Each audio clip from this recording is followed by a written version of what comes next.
Bismillahirrahmanirrahim. Assalamualaikum warahmatullahi wabarakatuh. Perkenalkan, nama saya Fidya Samsudin dengan NIM 2220029. Di sini saya akan menjelaskan mengenai phishing. Kita mulai dari pengenalan phishing. Phishing adalah bentuk penipuan cyber di mana penyerang mencoba menipu orang untuk mengungkapkan informasi sensitif atau melakukan tindakan yang membahayakan, seperti mengklik tautan berbahaya atau mengungkapkan kata sandi. Jadi maksudnya, tujuan dari penyerang adalah menipu individu untuk mengungkapkan informasi pribadi atau sensitif. Metode yang digunakan biasanya menggunakan pesan atau situs web yang terlihat resmi namun palsu. Contohnya yaitu mengklik tautan berbahaya atau mengungkapkan kata sandi. Selanjutnya, jenis-jenis serangan phishing. Di jenis-jenis serangan phishing, yang pertama adalah phishing email, kedua phishing website, yang ketiga smishing. Jadi phishing email, penyerang mengirimkan email palsu yang terlihat seperti dari sumber terpercaya untuk memancing korban. Yang kedua, phishing website, situs website palsu yang menyamar sebagai situs terpercaya untuk mencuri informasi login atau data sensitif. Yang ketiga, smishing, serangan phishing melalui SMS yang mencoba menipu korban untuk mengklik tautan berbahaya. Jadi tujuan dari phishing email yaitu mengelabui penerima agar memberikan informasi pribadi atau mengklik tautan berbahaya. Contohnya seperti email dari bank yang meminta verifikasi informasi akun. Tujuan dari phishing website yaitu mencuri informasi login atau data sensitif. Contohnya seperti situs web yang tampak seperti halaman login Facebook atau Google, namun sebenarnya palsu.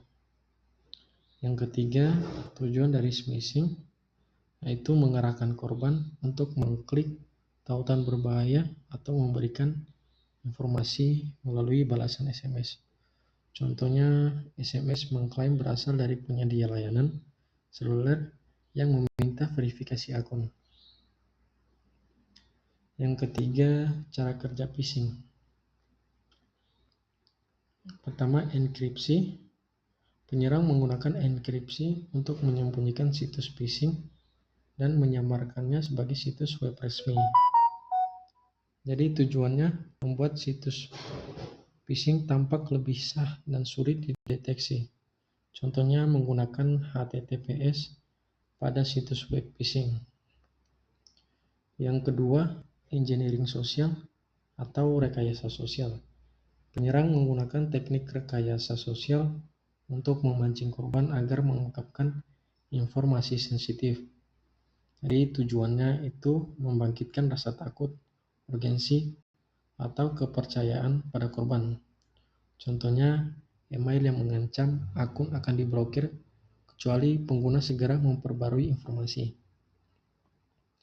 Yang ketiga, eksploitasi. Penyerang memanfaatkan kelemahan sistem atau manusia untuk menyerang dan mencuri data. Tujuannya mencuri data atau mengakses sistem. Untuk contohnya, memanfaatkan celah keamanan dalam perangkat lunak atau kurangnya pengetahuan keamanan pada pengguna. Selanjutnya, dampak phishing.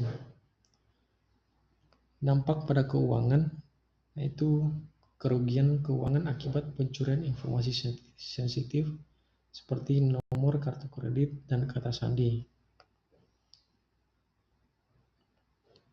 Contohnya, penipuan kartu kredit, pencurian uang dari rekening bank. Selanjutnya, reputasi. Kerusakan reputasi dan kepercayaan pelanggan terhadap perusahaan atau organisasi yang terkena serangan. Selanjutnya, data pribadi. Pencurian data pribadi yang dapat disalahgunakan untuk aktivitas kriminal. Jadi, dampak phishing pada keuangan itu mengakibatkan kerugian finansial terhadap pengguna. Sedangkan reputasi itu berdampak pada suatu perusahaan. Ketika kita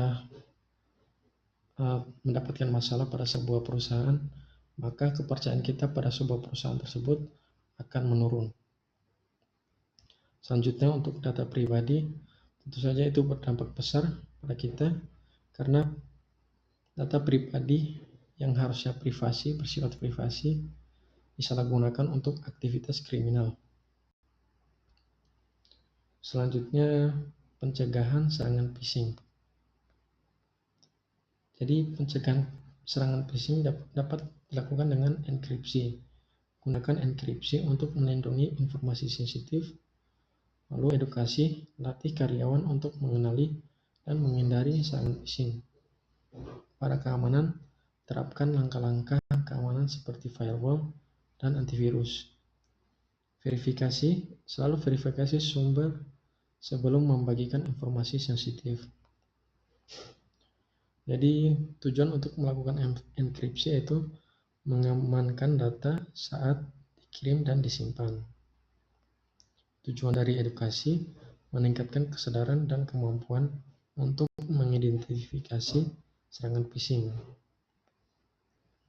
Selanjutnya, pada keamanan, tujuannya untuk melindungi sistem dari akses tidak sah dan perangkat lunak. Kemudian pada verifikasi, tujuannya menghindari penipuan dengan memastikan keaslian sumber. Selanjutnya, deteksi serangan phishing.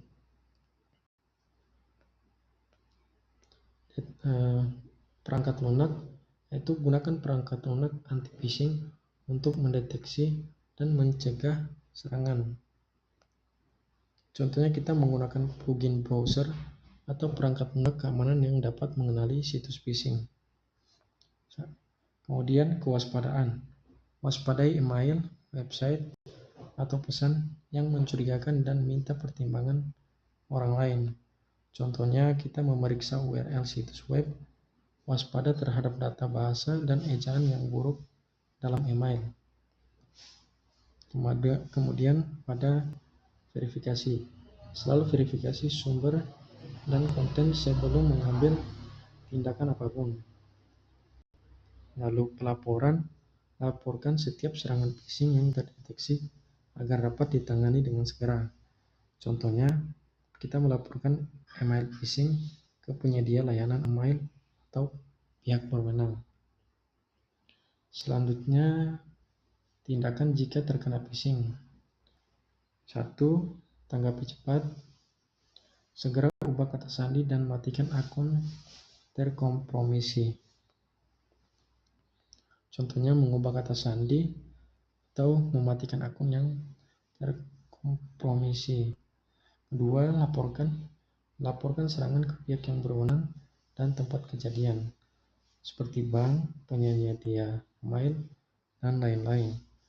Contohnya, kita menghubungi bank atau penyedia layanan email untuk melaporkan penipuan tersebut. 3. Cek kredit. Pantau laporan kredit secara berkala untuk mendeteksi aktivitas mencurigakan.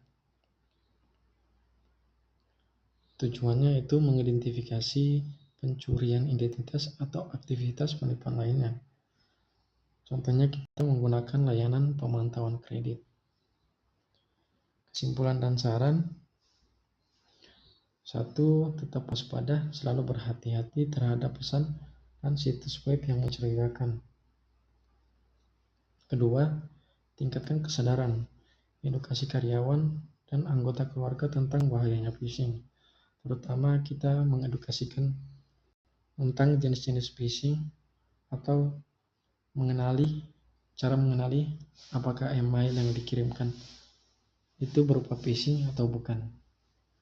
Yang ketiga, terapkan keamanan, gunakan perangkat lunak keamanan dan praktik terbaik untuk melindungi diri.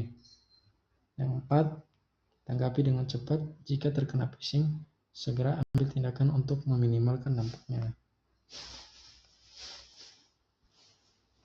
Sekian presentasi dari saya.